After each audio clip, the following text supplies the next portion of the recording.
സ്ത്രീകളിലെ cervical cancer തടയുന്നതിനായി vaccination ക്യാമ്പയിന് തുടക്കമിടുകയാണ് കേന്ദ്ര സർക്കാർ. എന്താണ് HPV വാക്സിനേഷൻ? ആർക്കൊക്കെയാണ് ഇത് നൽകേണ്ടത്? ഹ്യൂമൻ പാപ്പിലോമ വൈറസ് ഇതുമൂലമുണ്ടാകുന്ന സെർവിക്കൽ ക്യാൻസറിനെ തടയുന്നതാണ് ഈ വാക്സിൻ. 9 വയസ്സ് മുതൽ 45 വയസ്സ് വരെയുള്ളവർക്കാണ് ഈ വാക്സിൻ ശുപാർശ ചെയ്യുന്നത്. ഇന്ത്യയിൽ 14 വയസ്സുള്ള പെൺകുട്ടികൾക്ക് സൗജന്യമായി ഈ വാക്സിൻ നൽകുകയാണ്. 90 ദിവസത്തെ യജ്ഞത്തിന് പ്രധാനമന്ത്രി തുടക്കമിടുന്നു. ഇന്ത്യയിൽ 2026 ഫെബ്രുവരി വരെയുള്ള ഒരു വർഷക്കാലം 80,000 പേരാണ് സെർവിക്കൽ ക്യാൻസർ മൂലം മരിച്ചത്. ഇത് തന്നെയാണ് എന്തിന് നമ്മുടെ പെൺമക്കൾക്ക് ഈ വാക്സിൻ നൽകണം എന്ന ചോദ്യത്തിന്റെ ഉത്തരം. ഇന്ത്യയിൽ സ്ത്രീകളിൽ ഏറ്റവും കൂടുതൽ ഉണ്ടാകുന്ന ക്യാൻസറുകളിൽ രണ്ടാമത്തേതാണ് സെർവിക്കൽ ക്യാൻസർ. ഓരോ 8 മിനിറ്റിലും ഒരു സ്ത്രീ വീതം ഇന്ത്യയിൽ സെർവിക്കൽ ക്യാൻസർ മൂലം മരിക്കുന്നു. വാക്സിനേഷനും ശ്രദ്ധയും വ്യാപകമാക്കിയാൽ തടയാൻ കഴിയുന്ന ക്യാൻസറുകളിൽ ഒന്നായാണ് ലോകാരോഗ്യ സംഘടന സെർവിക്കൽ ക്യാൻസറിനെ വിശേഷിപ്പിക്കുന്നത്. ഹ്യൂമൻ പാപ്പിലോമ വൈറസിനെ ചെറുക്കാൻ പലതരം വാക്സിനുകൾ വികസിപ്പിച്ചിട്ടുണ്ട്. ഗാർഡസിൽ 4 ആണ് കേന്ദ്ര സർക്കാർ ഇന്ത്യയിൽ വിതരണം ചെയ്യുന്നത്.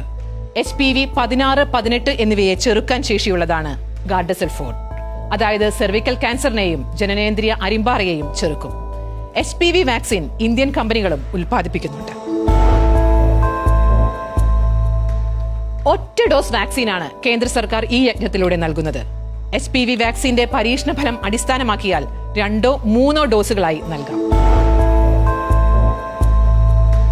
വളരെ കാലമായി HPV വാക്സിൻ കേരളത്തിലടക്കമുള്ള സ്വകാര്യ ആശുപത്രികളിലുണ്ട്. ഗൈനക്കോളജി വിഭാഗം ഇതേക്കുറിച്ചുള്ള അവബോധം ആശുപത്രികളിൽ എത്തുന്നവർക്ക് നൽകുന്നുമുണ്ട്. സ്വകാര്യ ആശുപത്രികളിൽ ഇപ്പോൾ 9 വയസ്സിനും 14 വയസ്സിനും ഇടയിലുള്ളവർക്ക് 2 ഡോസ് വാക്സിൻ നൽകുന്നു. 6 മാസമാണ് 2 ഡോസിനും ഇടയിലെ ഇടവേള. 15 വയസ്സിന് മുകളിലുള്ളവർക്ക് 3 ഡോസും നൽകുന്നു. 3 ഡോസ് ആണെങ്കിൽ 2 മാസത്തിന് ശേഷം 2ാം ഡോസും 6 മാസത്തിന് ശേഷം 3ാം ഡോസും നൽകുന്നു. സ്വകാര്യ ആശുപത്രികളിൽ പലതരം വാക്സിനുകൾ ലഭ്യമാണ്. 1500 മുതൽ 10,000 രൂപ വരെ ചെലവ് വരും. വാക്സിനിൽ ജീവനുള്ള വൈറസ് അടങ്ങിയിട്ടില്ല. HPV അണുബാധയ്ക്ക് വാക്സിൻ കാരണമാകില്ല. 2006 മുതൽ ലോകമെമ്പാടും 500 ദശലക്ഷത്തിലധികം ഡോസ് വാക്സിൻ ഇതിനോടകം നൽകിക്കഴിഞ്ഞു. രോഗം വന്നാൽ ഇത് പോരാ. ഹ്യൂമൻ പാപ്പിലോമ വൈറസ് ബാധിച്ച ഒരാൾക്ക് വാക്സിൻ കൊണ്ട് ഗുണമില്ല. അതുകൊണ്ട് തന്നെ ചെറുപ്രായത്തിൽ തന്നെ ഇത് നൽകണം. ചെറുപ്രായത്തിൽ വാക്സിൻ സ്വീകരിച്ചാൽ സെർവിക്കൽ ക്യാൻസർ വരാനുള്ള സാധ്യത 90 മുതൽ 95% വരെ കുറവാണ്. ആദ്യമായി ലൈംഗിക ബന്ധത്തിൽ ഏർപ്പെടുന്നതിന് മുൻപ് തന്നെ ഈ വാക്സിൻ നൽകുന്നതാണ് ഏറെ ഫലപ്രദം. ഹ്യൂമൻ പാപ്പിലോമ വൈറസ് പടരുന്നത് പ്രധാനമായും ലൈംഗിക ബന്ധത്തിലൂടെയാണ്. ഇതിൽ 40 തരം വകഭേദങ്ങളുമുണ്ട്. സാധാരണഗതിയിൽ ആരോഗ്യമുള്ള ശരീരത്തിന് ഈ വൈറസിനെ ചെറുത്ത് തോൽപ്പിക്കാനുള്ള ശേഷിയുണ്ട്. 1 or 2 വർഷത്തിൽ ശരീരം തന്നെ അത് സാധ്യമാക്കും.